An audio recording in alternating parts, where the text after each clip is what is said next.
பிரகாஷன், இந்த செங்கோட்டையன் பதவியை ராஜினாமா செய்த பிறகு இதுதான் நடப்பதற்கு வாய்ப்பு இருக்கு அப்படின்ட்டு எதிர்பார்க்கப்பட்ட ஒன்று தான் நடந்திருக்கா, இல்லை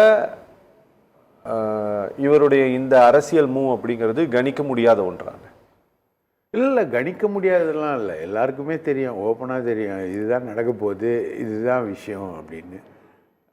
செந்தில் தியாகராஜன் ஒருத்தர், சத்யஜோதி ஃபிலிம்ஸ், அவர் போய் வந்து பேசி 45 மினிட்ஸ் உட்காந்து பேசி அவர் விஜய் கிட்ட அப்ரூவல் வாங்கியிருக்காரு. இவர் ஏற்கனவே பலர் மூலமாக அப்ரோச் பண்ணியிருக்காரு செங்கோட்டையன். அப்போது என்ன சொல்லியிருக்காங்க, நீங்கள் ஒரு இயக்கத்தை ஃபார்ம் பண்ணுங்கள், இயக்கத்தை ஃபார்ம் பண்ணி நீங்கள் எங்களுக்கு ஆதரவு கொடுங்க அப்படின்ற மாதிரி தவைக்க தரப்புலேருந்து சொல்லப்பட்டதா தகவல். செந்தில் தியாகராஜன் போயிட்டு இருக்க வேண்டிய விஷயங்களை எல்லாத்தையுமே ஒரு 45 மினிட்ஸ் விஜய்க்கு ப்ரீஃப் பண்ண அப்புறம் தான் செங்கோட்டையன் வந்து உள்ளே அனுமதிக்கப்பட்டிருக்கார். செங்கோட்டையன் பேசின விஷயங்களில் வந்து அனுமானிக்கக்கூடிய விஷயங்கள் அப்படின்ற ஒரு விஷயம் என்பது உண்மை. ஆனால் அதையும் தாண்டி 2 கட்சிகளையும் திட்டி அவர் பேசக்கூடிய விஷயம் இருக்கு இல்லையா, அது வந்து யாரும் எதிர்பார்க்காத ஒரு விஷயம். 52 வருஷமாக ஒரு இயக்கத்தில் ட்ராவல் பண்ணிட்டு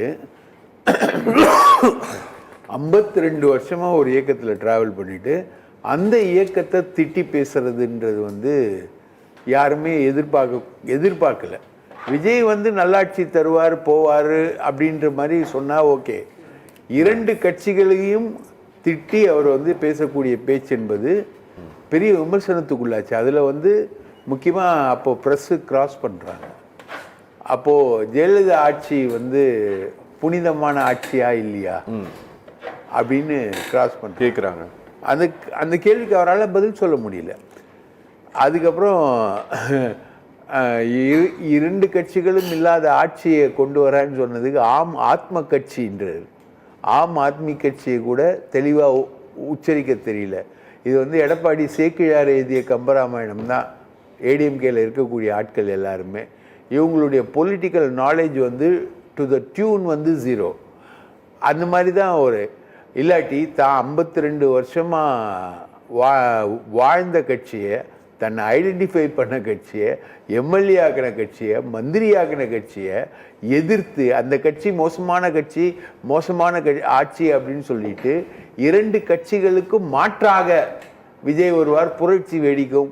இந்த ஜென்செட் புரட்சி, ஆதவ் அர்ஜுன் ரெட்டி சொன்ன மாதிரி ஜென்செட் புரட்சி வெடிக்குமான்னு தெரியல. அந்த மாதிரி அவர் பேசுறது என்பது வந்து ஒரு என்ன சொல்கிறது, அரசியல் பற்றின நாலேஜ் வந்து 0 டு செங்கோட்டையன். இதில் வந்து செங்கோட்டையன் இனி என்ன செய்வார் அப்படின்ற கேள்வி இருக்குது.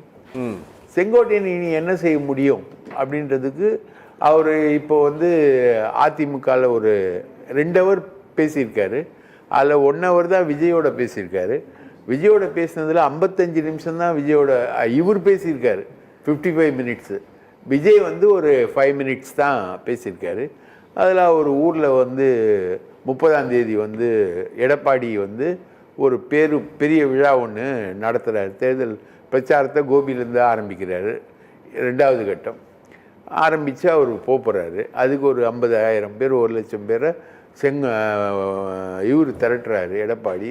அவருக்கு போட்டியாக நான் ஒரு விழா வைக்கணும், நீங்கள் எனக்கு தேதி கொடுங்க அப்படின்னும் போது நீங்கள் வைங்க கோபியில் விழா, நான் வரேன் அப்படின்னு. பொதுவாக மேடைகளில் வந்து விஜய் மட்டும்தான் பேசுவார். இந்த முறை முதல் முறையாக செங்கோட்டையனை ப்ரைஸ் பண்ணி விஜய் பேசுவார். இப்போ இதை ரெக்கார்ட் பண்ணி ஜெயலலிதா வந்து செங்கோட்டையனை பற்றி பேசின கேசட்டை போடுற மாதிரி இதையும் போட்டுக்கிட்டு இருப்பார். அதுக்கப்புறம் அதிமுக வந்து இன்னைக்கு டோட்டலாக பார்த்தீங்கன்னா செங்கோட்டையனை விட்டுருவோம், அதிமுக இன்னைக்கு வந்து டோட்டலாக ஒரு பிளாங்க் பொசிஷனுக்கு போகுது. ஓகே, அதிமுக பாஜக கூட்டணியை டிஃபீட் பண்ணுறதுக்கு 2 பேர் கிளம்பியிருக்காங்க. ஓகே, ஒருத்தர் இது வரைக்கும் டிஃபீட் பண்ண கிளம்பினவர் வந்து அண்ணாமலை, இப்போ டிஃபீட் பண்ண கூட கிளம்பி இருக்கிறவர் வந்து நடிகர் விஜய். Okay okay.